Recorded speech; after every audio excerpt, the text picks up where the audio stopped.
couple weeks after, I just asked him, I was like, what exactly are we doing? Are we trying again? Is this just hanging out? And then that's when he was like, I'm glad you asked. And he was like, I can't give you what you need. I can't give you what I know you deserve. You're a good woman, and I can't, provide that for you right now. So then I got upset because I was like, okay, then what was the point of you coming out of the blue telling me that you still love me? Why come in and just throw me all off my game like that, knowing that you're not ready to step up and show that, yeah, I am still in love with you? So at that point, I was like, you know what? I was like, okay, since you feel that you can't step up and be the man that you feel I need you to be, no sex, no nothing, because we don't need to be having sex knowing that feelings are going to be involved and caught up. So I cut him off sexually. I barely communicate with him, even though he's like still trying to be in the picture off and on. And even after we both was like no sex, he was like, okay, I understand. He was still trying to come around and have sex. And it's like, no. Wow. You just told me you're not ready, so I think you need to go and sit on the bench over there. Yeah. Want you to sit and kind of wait for him, I assume. Yeah, it's he wanted you to kind of sit and wait for him. Yeah, it's kind of like, what he's doing is he's trying to keep that door open for when he feels he's ready, he has a chance, not realizing that the more time that passes, and that has passed, I'm losing interest, because the crazy thing is, the reason why we broke up the first time was because he had the same speech. I can't give you what you need. I'm not ready. It's too much going on in my life. So we parted ways, and it's like 3 years later, and that's the same speech that you're giving me. So in my eyes, you're wasting my time. In my eyes, you're never going to be ready, and I'm not waiting for you. I don't know if he realizes that or if he knows what he's doing, but it's like it was just extremely frustrating and selfish. Yes, it is. Extremely selfish. Bye.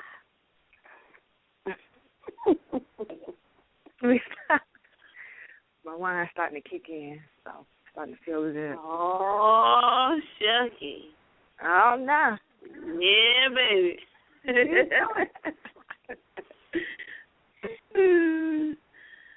Oh, my goodness. Do we have any? I don't know what's going on. I know Stan's on the party bus throwing that ass in a circle. Tone should be on his way soon so I can control these boards, so what's going on over here. Right. Did she say she was on a party bus? I didn't hear that part. Yep, she's on a party bus as we speak. I wonder, what time is it up there in the D? Because it's 8:21. Yep, they partying early as hell. Yes, they are. That's their grandma stuff. Man, you're stupid.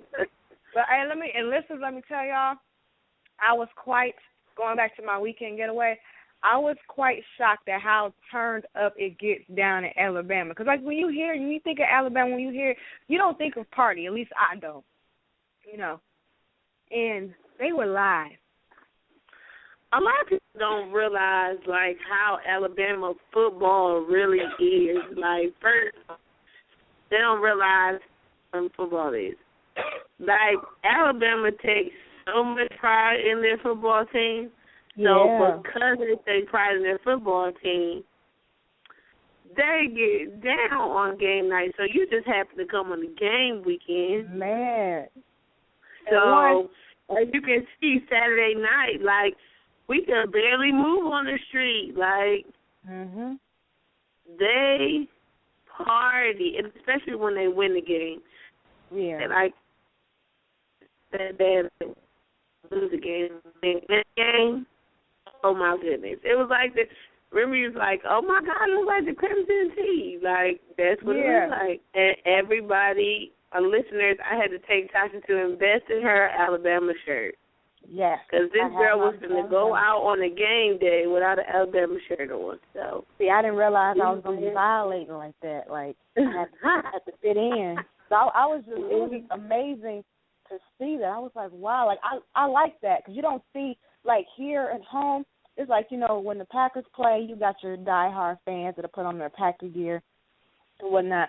But it was nothing like what I witnessed down there. Like the pride down there is like 20 times the pride they show here for our home team, you know. Like people make tents. I mean, people make homes under their tailgating tents, like TV, satellite dishes, food, drinks, people, chairs, like everything. They get down, as you can see. Like you see, they get down. And I didn't even take you to the other side where they had like tents with flat screen TVs in them. Like they hang the flat screen TVs inside the tent, across the street from the stadium. So like they get on, and I love it. I love being a part of the Alabama Pride. I love that. Not only is that my alma mater, like we just get down. and it's so like it's so laid back yet chic at the same time, which is so me. And I was loving that. Like even I was noticing like the women, we were going out, how they dress, how they carry themselves. It wasn't over the top, but at the same time it wasn't too laid back. It was like right in the middle, just right. And I'm like, you know what? I really dig that. I like that, like the whole vibe. And even like when we went out Friday night to the spot and it was just live, the music, the dancing, everything. And it was like that same environment here bores me. But it was like down there, it was just like, it was just so turned. It was loud. I was feeling it. I was in the zone. Yeah, I definitely enjoyed myself. So this week, did you hear that the Olympic track star, his name was Oscar? Well, I can't pronounce his last name. Are you talking about Oscar Pistorius or something like that? Yes, did you hear he got sentenced to 5 years in prison? Yes, because see, at first they were saying he got off with the murder. Yes, but they sentenced him to 5 years for killing his girlfriend.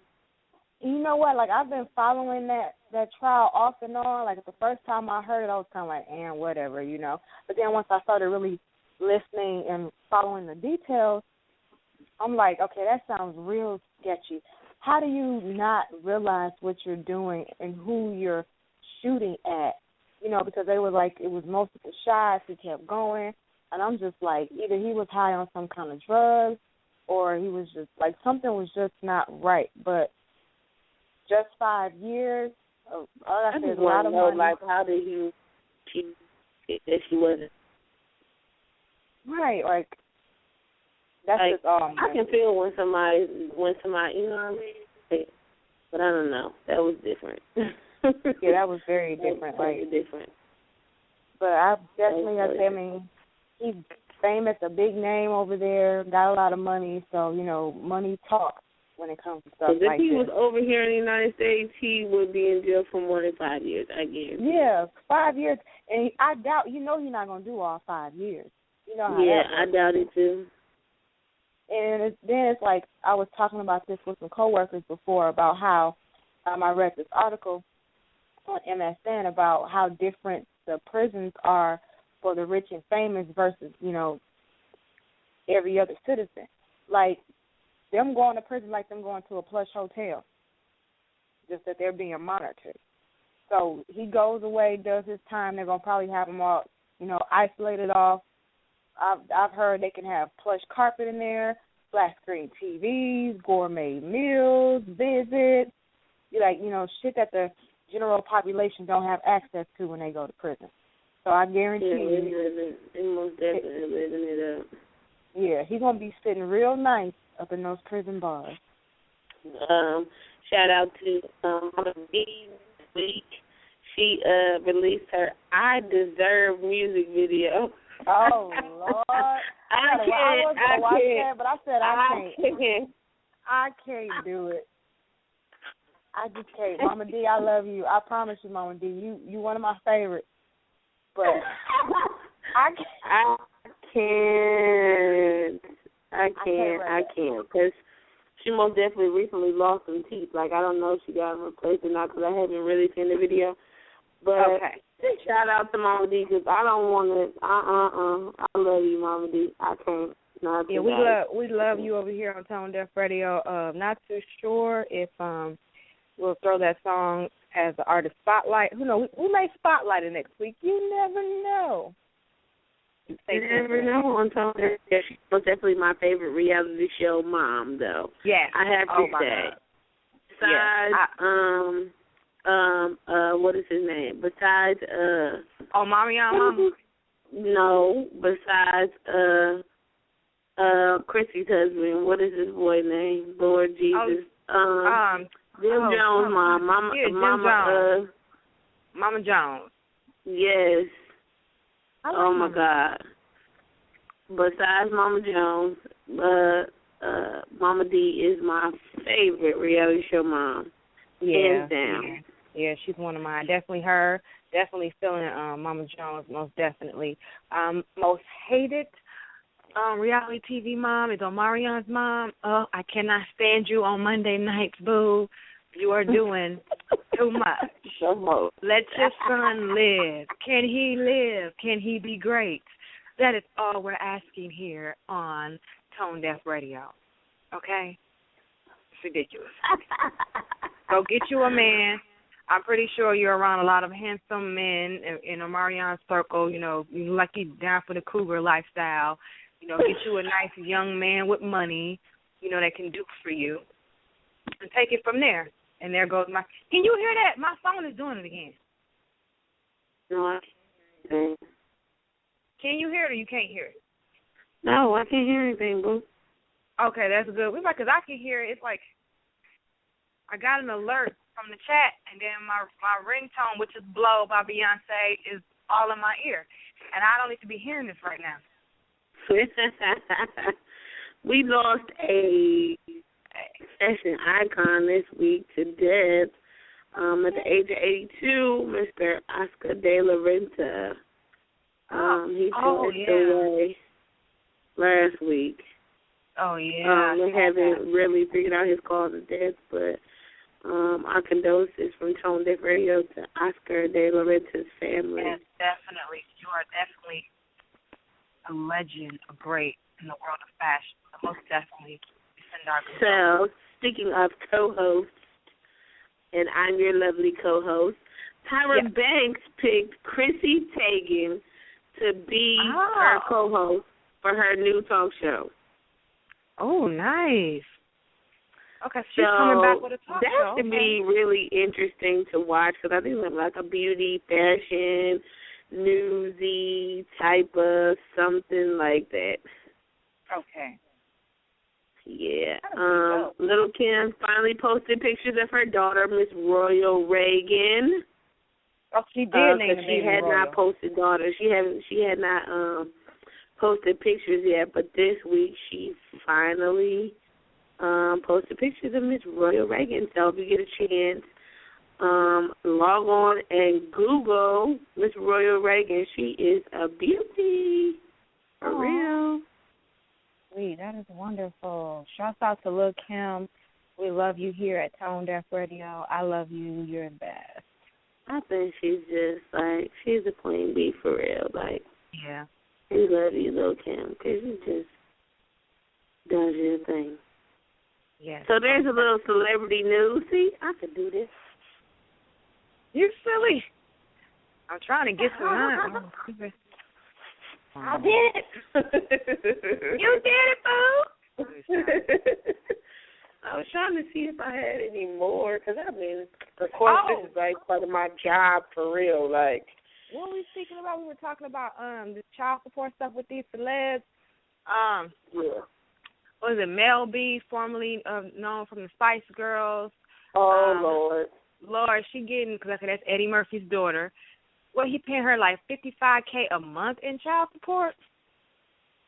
What? It's times like these where I regret not having the gold digger syndrome. I'm not even gonna lie. Like, sometimes I be wishing I was a gold digger, but I just can't bring myself to be a